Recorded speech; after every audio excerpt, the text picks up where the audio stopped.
नागपुर जिले के पाचौनी तहसील अंतर्गत टेकाड़ी में 20 लाख रुपए की लागत से सड़क की मरम्मत का काम किया गया था। अभी इस काम का बिल भी नहीं निकला है कि जोरदार बारिश में इस मार्ग पर 3.5 फीट का गहरा गड्ढा पड़ गया है, जिससे धानली की पोल खुल गई है। जिल्हा वार्षिक निधीतून नागरी सुविधा अंतर्गत एक काम झालेलं आहे पांधन रस्त्याचं, ते निष्कृत दर्जाचे झालेलं आहे।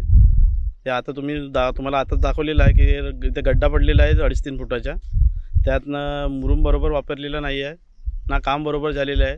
या रोडाची लेंथ लंबीमध्ये 1 फूट पाहिजे होती, ते 6 ते 4 इंचीपर्यंत दिसत आहे। जे मटेरियल जो यूज केला आहे तो पण एकदम निकृष्ट दर्जाचा केला आहे आणि आत्ताच 1 महिन्यामध्येच रोडला गड्डे पडले आहे।